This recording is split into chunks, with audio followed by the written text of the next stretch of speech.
Assalamualaikum warahmatullahi wabarakatuh. Halo teman-teman, jumpa lagi dengan saya Riwi Dia Pangesti. Pada kesempatan kali ini aku ingin bahas tentang perhitungan manual regresi linier sederhana. Namun sebelum itu kita harus pahami terlebih dahulu apa itu regresi linier sederhana dan korelasi. Analisis regresi linier adalah analisis yang digunakan untuk melihat hubungan sebab akibat, atau bisa juga dikatakan bahwa analisis hubungan yang memanfaatkan dua variabel kuantitatif.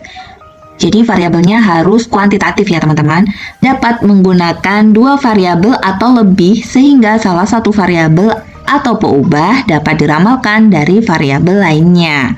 Sementara korelasi adalah analisis yang digunakan untuk mengukur kekuatan hubungan, tapi hubungannya ini tidak harus sebab akibat. Nah, korelasi yang digunakan untuk mengetahui keeratan hubungan pada dua variabel yang kuantitatif itu disebut dengan korelasi Pearson. Untuk korelasi sendiri, saya sudah pernah bahas di video sebelumnya ya. Ini adalah ilustrasi kasus untuk regresi ataupun korelasi. Misalkan, kandungan vitamin C pada buah jeruk ini dapat diramalkan berdasarkan berat buah jeruk. Jika kita lihat contoh kasus ini, maka dapat kita inisiasi bahwa variabel bebas atau variabel independen atau yang sering juga disebut dengan variabel penjelas dan dituliskan sebagai variabel X ini adalah berat satu buah jeruknya. Nah, dari sini dapat diramalkan kandungan vitamin C, yaitu merupakan variabel terikat atau variabel Y. Nah, misalkan ini adalah sebuah grafik antara berat satu buah jeruk dengan kandungan vitamin C-nya. Jika kita lihat grafik ini hampir membentuk garis lurus ya teman-teman. Nah, ini berarti bahwa semakin berat buah jeruk, maka kandungan vitamin C-nya ini akan semakin tinggi pula.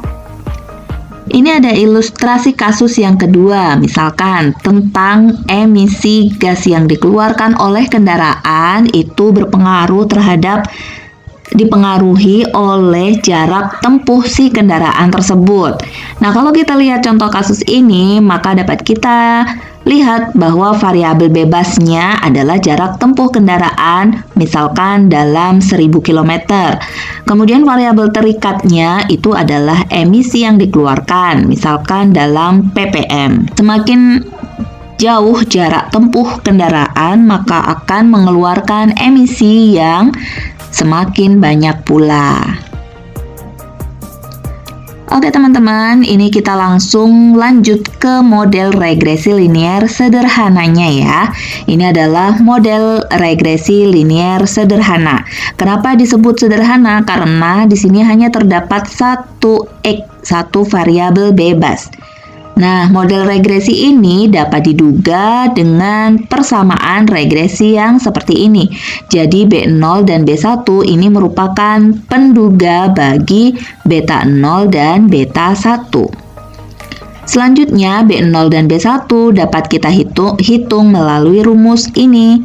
B1 sama dengan jumlah kuadrat X, Y dibagi jumlah kuadrat X. Jumlah kuadrat XY sendiri rumusnya adalah sigma dari perkalian XY dikurang jumlah X dikali jumlah Y dibagi N. Sementara jumlah kuadrat X rumusnya adalah jumlah dari X kuadrat dikurang jumlah X dikuadratkan dibagi N. Atau rumus ini juga dapat dituliskan seperti ini. Nah, ini adalah cara untuk mencari B1, sementara B0-nya dapat kita hitung melalui rumus ini. Y bar atau rata-rata Y dikurang B1 dikali rata-rata X. Nah, kalau ini adalah rumus korelasi Pearson. Tapi sudah pernah saya bahas ya perhitungannya di video sebelum ini. Kita lihat ke contoh kasus. Berikut ini adalah percobaan dalam bidang lingkungan yang dilakukan untuk mengetahui pengaruh jarak terhadap emisi kendaraan. Diambil contoh 10 mobil secara acak, kemudian dicatat jarak tempuh yang sudah dijalani mobil dalam 1000 km dan diukur emisi HC-nya dalam ppm. Data disajikan dalam tabel berikut ini. Jadi ini adalah variabel bebasnya berupa jarak dan ini variabel terikatnya berupa emisi. Nah, berdasarkan data ini, maka hitunglah penduga bagi beta 0 dan penduga bagi beta 1. Berarti kita disuruh menghitung B0 dan B1-nya. Nah, teman-teman, sebelumnya aku sudah tuliskan kembali nilai-nilai dari jaraknya dan juga emisinya. Jarak ini dalam 1000 km ya. Jadi kalau dituliskan 21, ini berarti 21.000 km. Sementara emisinya dalam ppm, berarti 553 ppm. Nah, untuk perhitungan B0 dan B1, ini kita pakai rumus yang ini ya teman-teman. Jumlah kuadrat XY dibagi jumlah kuadrat X. Berarti kita memerlukan nilai-nilai ini, perkalian antara XY, jumlah X, jumlah Y, jumlah X kemudian dikuadratkan, dan jumlah X kuadratnya. Maka tabelnya akan saya tambahin kolom-kolom ini, X kuadrat dan XY.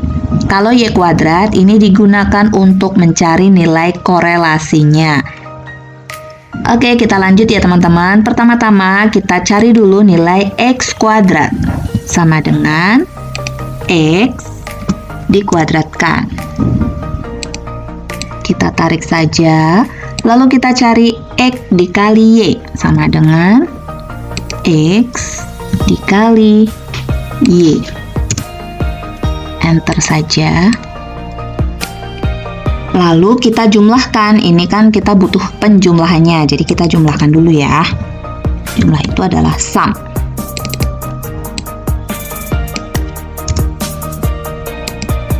Kita jumlahkan aja seluruhnya.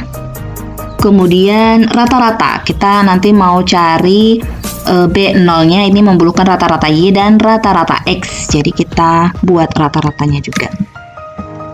Average dan rata-rata Y. Nah, baru setelah itu kita hitung jumlah kuadrat X.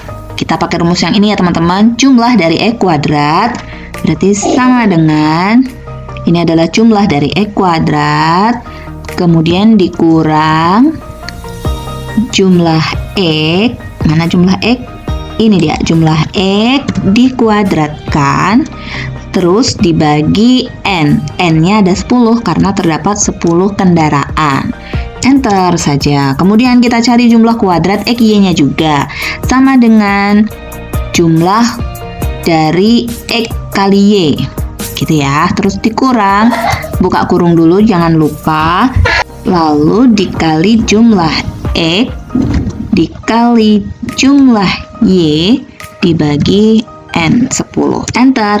Nah, sekarang udah ketemu JKXY dan JKX-nya, baru bisa dicari nilai B1. Sama dengan jumlah kuadrat XY dibagi jumlah kuadrat X. Selanjutnya kita cari B0-nya dengan rumus rata-rata dari Y dikurang B1 dikali rata-rata X. Nah, ini dia teman-teman, sekarang kita udah punya nilai B0 dan B1-nya. Sekarang baru bisa kita buat persamaan regresinya jadi seperti ini. Y juga sama dengan B0, B0-nya 421 ditambah B1, B1-nya 4,79X. Nah, dari koefisien regresi dan konstanta ini dapat diinterpretasikan setiap penambahan jarak sebesar 1000 km, maka akan menaikkan rata-rata pengeluaran emisi sebesar 4,79 ppm. Dan terdapat sebanyak 421 ppm yang tidak dapat dijelaskan oleh jarak. Mungkin ini dijelaskan oleh variabel lainnya ya.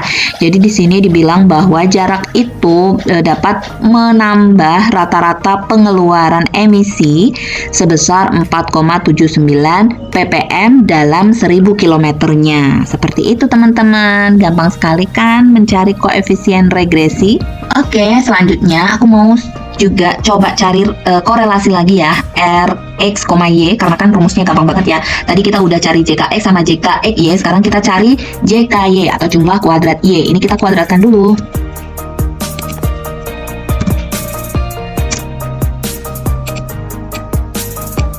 Nah, sekarang bisa kita cari Rxy-nya. Sama dengan pakai rumus yang ini ya, JKXY dibagi SIRT perkalian JKX dengan JKY. Nah, JKY-nya belum ditulis ya teman-teman. Oke, ini kan hasilnya kayak gini. Ya, kita cari dulu JKY-nya ya. Sama dengan jumlah Y kuadrat dikurang jumlah Y, teman-teman. Jadi aku tadi yang ini ya, jadi salah. Nah, jadi begini. Korelasinya adalah sebesar 0,914. Berarti ini korelasi ini kalau diinterpretasikan bahwa hubungan antara jarak dan emisi ini hubungannya positif dan memiliki keeratan hubungan yang sangat kuat, yaitu sebesar 0,9. Gitu ya teman-teman. Nah, karena dia berhubungan positif, maka maksudnya adalah semakin panjang jarak yang ditempuh, maka emisi yang dikeluarkan juga semakin banyak. Nah, seperti itu. Lalu, ini tadi kan kita udah cari regresi linear sederhananya ya. Nah, kita juga mau menilai nih, model regresi ini tuh udah bagus apa belum.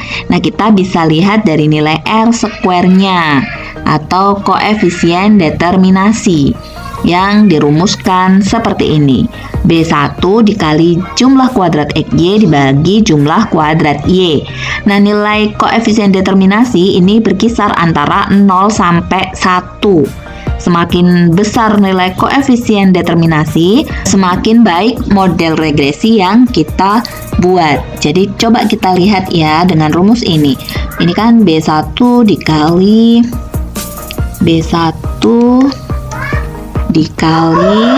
jumlah kuadrat XY kemudian dibagi jumlah kuadrat Y. Nah, hasilnya adalah 0,836. Ini juga sangat tinggi ya teman-teman. Ukuran kebaikan modelnya ini sangat bagus sekali, 0,83. Atau ini dapat diinterpretasikan bahwa ada sebesar 83,688 keragaman emisi yang dapat dijelaskan oleh jarak. Sisanya dijelaskan oleh faktor lain.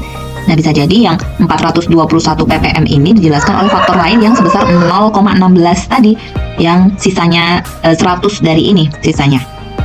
Gitu teman-teman, gampang ya. Oke, mungkin ini saja yang dapat saya sampaikan.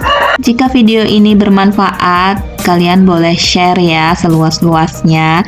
Dan jangan lupa like dan subscribe. Terima kasih. Assalamualaikum warahmatullahi wabarakatuh. Bye-bye.